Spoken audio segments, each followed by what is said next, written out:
Hola, mi nombre es Gabriela López, soy jefa del área de consultoría económica y hoy voy a comentarles acerca de la importancia de la evidencia económica para la emisión de una determinada norma o para realizar un ajuste normativo. Lo primero que tenemos que saber acerca de la creación de una determinada norma o un ajuste normativo es que la evidencia económica forma parte del análisis de impacto regulatorio, también conocido como AIR, que lo que hace es garantizar la calidad regulatoria. Este AIR pasa por una serie de evaluaciones, como por ejemplo, evalúa si determinada normativa es realmente necesaria, si determinada normativa causa determinados impactos, si no hay otras medidas menos gravosas que solucionen el problema identificado. Todo esto que comento tiene que pasar por un análisis de evidencia económica que sustente estos aspectos. Por ejemplo, si efectivamente la evidencia económica sustenta que existió determinado problema o no.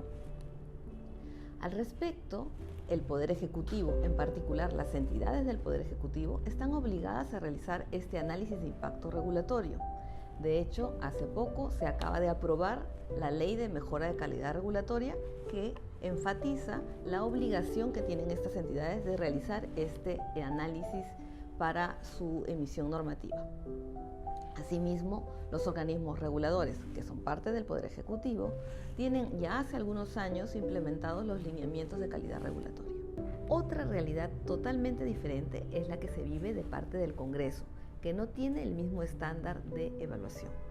Para ello les voy a comentar un ejemplo, que es un ejemplo además que se extrapola para muchos de los casos de las normas emitidas por el Congreso. Este ejemplo es el del reciente proyecto de ley aprobado 3340, que lo que hace es elevar el tope de las multas para las empresas de telecomunicaciones cuando infringen la normativa. Este proyecto de ley lo que ha hecho es elevar el tope de las multas en aproximadamente 173% en promedio. Este incremento, este ajuste normativo que se ha realizado, no tiene mayor sustento. El Congreso no ha respondido la principal pregunta que debió hacerse, y es: ¿este cambio era realmente necesario? En otras palabras, los topes vigentes antes de esta reciente aprobación no disuadían lo suficiente a las empresas de telecomunicaciones de cometer conductas indebidas. Esta pregunta no fue resuelta. Por el contrario, lo que existe de forma abundante además es información en contra, como por ejemplo que si se analiza la información de la encuesta de satisfacción para el caso de servicios móviles, solo el 10% de los usuarios se encuentra insatisfecho. Si analizamos el número de reclamos entre el 2016 y el 2022, lo que vemos es una tendencia decreciente. En el caso de servicios móviles, estos reclamos han ido cayendo a una tasa promedio de 8.4% anual. ¿Esta información no sería acaso muestra de que las empresas se están autorregulando y que no es necesario este cambio normativo para disciplinarlas? ¿Qué es lo que debió mirar el Congreso como parte de un buen análisis de calidad regulatoria? Debió mirar justamente la evidencia. En el caso de telecomunicaciones en particular, hay abundante información del sector que permitiría sustentar determinada normativa.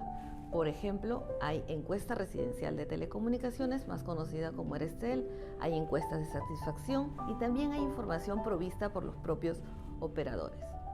El Congreso no ha mirado esta información que permitiría sustentar un mejor cambio normativo. Ahora bien, ¿cuál es el análisis que debería haberse seguido? ¿Cuál es la información que debería haberse mirado? Por ejemplo, en el caso de telecomunicaciones. Este ajuste normativo que se ha propuesto, que se ha aprobado, que es el incremento en el tope de las multas, podría haber pasado por un análisis que implique la mirada de información del sector. En el caso de telecomunicaciones, el organismo regulador tiene a disposición muchísima información del mercado. Por ejemplo, tiene información provista por los propios operadores, tiene una encuesta residencial de servicios de telecomunicaciones y también realiza anualmente unas encuestas de satisfacción de los servicios de telecomunicaciones. El Congreso no ha mirado esta información que permitiría sustentar un mejor cambio normativo. Ahora bien, ¿cuál sería el costo de no hacerlo? ¿Por qué es tan importante mirar la evidencia económica?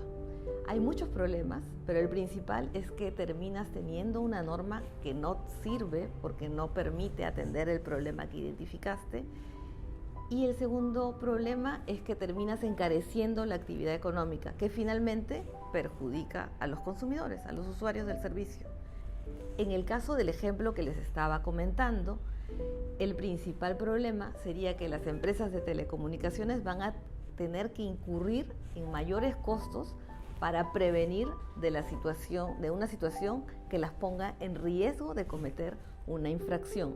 Esta mayor prevención, que es este mayor costo, finalmente termina haciendo que los servicios cuesten más caro y los usuarios terminen pagando más por el mismo servicio.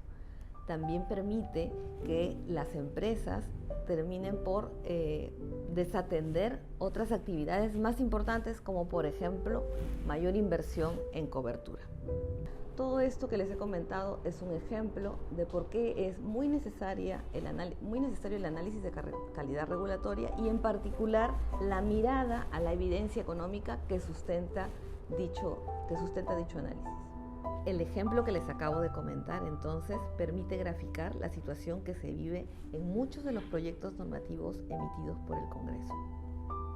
Es bien importante recordar la importancia de la evidencia económica como parte de un buen análisis de calidad regulatoria.